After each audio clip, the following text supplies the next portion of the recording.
There's no way I'm celebrating our anniversary with an ugly wife like you. Do you really think you're worth that much? You're disgusting. I'm glad I have a business trip soon, because I don't want to see your face. Find me a good place to stay. Don't count on help from your family's struggling company. I thought I could fix my relationship with my husband, so I bravely asked him about celebrating our anniversary, but his response crushed my hopes. The smile he gave me, promising to take care of me, was a lie. His real goal was to marry the CEO's daughter.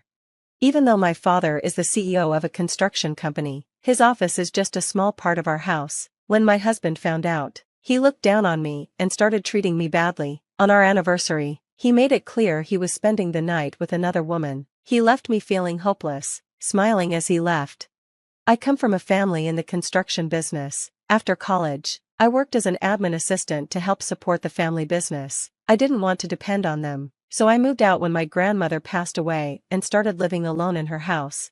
That's when I met John through a friend. We got along so well and shared the same values. We got married quickly, and we planned to start our new life in my house. We promised to celebrate our anniversary every year. But our happy life was overshadowed by the old, creaky house. I looked out the window and thought about a conversation I had with my father the day before. He suggested we build a new house, but I couldn't bring myself to let go of the memories of my grandmother's house. I couldn't decide between starting a new life with John or keeping the memories of my grandmother. One day, John yelled at me, telling me to tear down the old house. He said, "Your family's in construction. You should be able to fix this." He belittled my family's business, calling it inefficient. When we first met, John was sweet and cheerful. He even joked about being nervous about my family's status. But after learning more about my family's small business, he began to criticize me. He told everyone at work he was marrying the daughter of a company president, even though I never told him that my family owned a big business. Slowly, our conversation stopped, and we started sleeping in separate rooms. John began criticizing my looks and background, making me feel worthless. Eventually, I started hating him too. One day, after work, I went shopping and came home soaked from the rain. I was cold and shivering, so I quickly took a shower, but something felt wrong. The bathroom was damp, even though I had cleaned it the night before. The room smelled different, too. I texted John, asking if he had come home early. He replied, "Of course not." But when I found his watch in the gap between the washing machine and the wall, I got suspicious. I knew I had seen him wear it that morning. I put on rubber gloves and went back to the bathroom. When I pulled the bathtub drain, I found long hair that wasn't mine or John's. There were also pieces of nail art stuck in the hair. I rarely got my nails done. I went to John's bedroom and found the same long hair, the same scent, and even makeup stains on the sheets. That night, feeling sick and upset, I decided to check John's phone while he was napping in the living room. I had been avoiding him all evening, staying in my room. After dinner, he didn't expect me to come out, and after a few drinks, he dropped his phone on the floor and fell asleep. He didn't even bother to lock it. I couldn't help but look through it, and soon I found messages from the woman he was seeing. From the conversation, it seemed she was his ex-girlfriend. She came from a wealthy family and had left him when she got engaged to another rich man. John still couldn't get over her, so he reached out to her when she was moving into a fancy apartment her fiancé's family had bought for her. It seemed like John took advantage of her situation to compete with her happy messages. He bragged that he was about to marry the daughter of a construction company, me. I guess he decided to marry me just to make it look like everything was fine. How pathetic. He used me just to show off, and I didn't even realize it. I felt really stupid. I angrily threw his phone on the floor and went back to my room, crying uncontrollably. My mind was a mess, and I didn't want to think about it. Even though our relationship had been falling apart for a while, I hadn't given up, and it hurt to know the truth. I cried until I couldn't cry anymore and eventually fell asleep from exhaustion. The next morning, I woke up to the sound of John leaving for work. I quickly wiped my swollen eyes and thought about what I should do. All I could think about was how kind John had seemed at the start. It was hard to believe it was all a lie. He could have divorced me when he realized I wasn't what he expected, but he didn't. I thought maybe there was still a chance for a fresh start. That day, I made his favorite stew and waited for him to come home. I always made it from scratch, and he would tell me it was the best. I remembered how he used to smile so happily when he ate it. When he came home, he didn't say much, but he ate the stew happily enough. "Hey, our anniversary is this weekend. Do you remember our promise? How about we go out together?" It hurt to live like this, without being able to talk to each other. We don't have to do anything special. I just want to be with you. I want to share things with you and have real conversations. I gathered the courage to say this, though I wasn't sure if it was nerves or fear that made me tear up. I wiped my eyes as I looked at his face, hoping he'd take me seriously, but his response shocked me. Ugh, you're gross. A reclusive pig suddenly wants to spend our anniversary together? What's so special about you that you deserve to be celebrated? An anniversary only matters if you actually care about each other. Otherwise, it's just another day. There's no anniversary with you at all. I don't even remember our stupid promises. Stop saying weird things. John sneered at me with disgust, like I was nothing to him. I feel sick, he added, before storming out to buy some beers. I retreated to my room, feeling crushed, and started crying again. That night, he was passed out drunk in the living room. I wondered if he enjoyed mocking me as he drank. I decided to check his phone again and found that he had made a reservation for a fancy dinner with his mistress on the day of our anniversary. Ironically, it was also the anniversary of their relationship.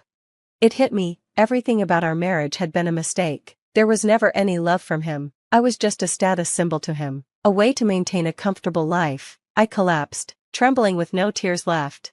He left for a supposed month-long business trip the next day. He told me to check out short-term apartments for him while he was gone. Since my family was in construction, he thought I could use our connections to find something good. Though his sarcasm showed how little respect he had for me, I didn't care anymore.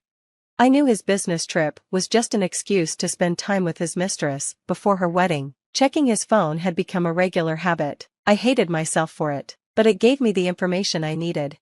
Good luck on your trip, I said with a smile, pretending I didn't know anything.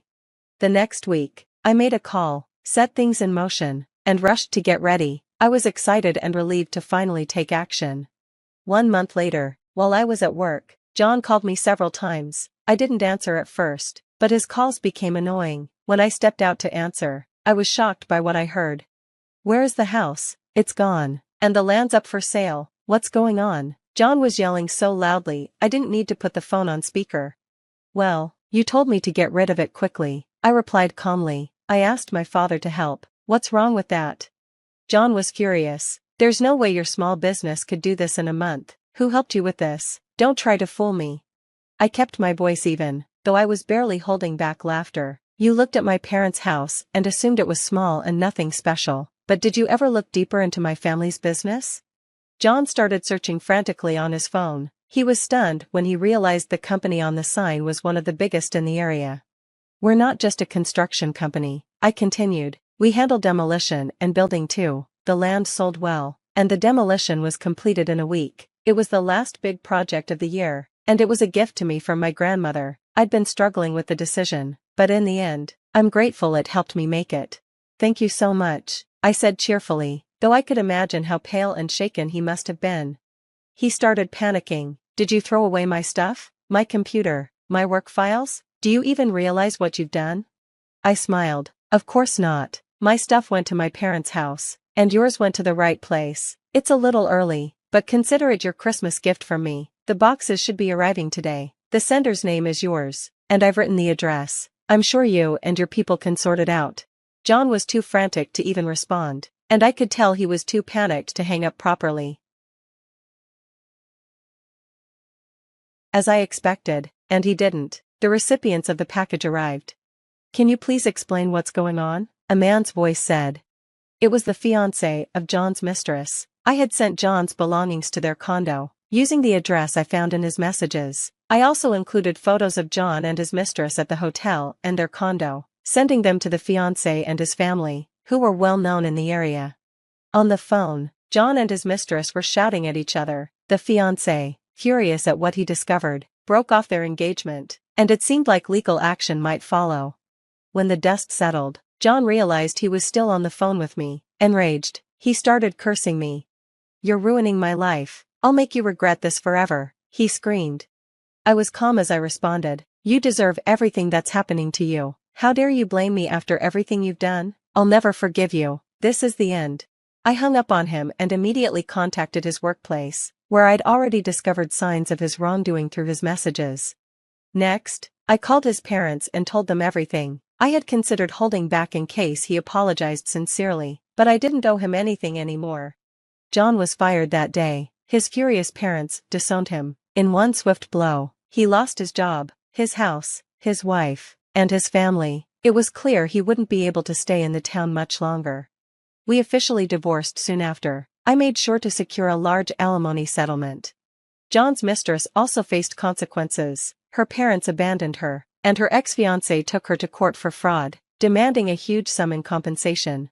Both of them had brought disgrace to themselves. John's career was permanently damaged, and his mistress was left with a tarnished reputation. They likely struggled to make ends meet in a small, shabby apartment. Rumor had it that they fought constantly, living only to pay off their debts. As for me, I used the proceeds from selling the land to buy a new house. I chose to live simply and independently, without relying on my parents, and made sure to enjoy every day. The experience from my failed marriage taught me a valuable lesson. I'm not always a good judge of people. I let passion cloud my judgment and couldn't see John's true nature. Though I was hurt, I refused to let it define me. I was determined to learn and grow. I wanted to be more discerning in the future and gain confidence in myself. With a new goal for the future, I made a wish for the sunrise, knowing I was on the path to a better, stronger version of myself.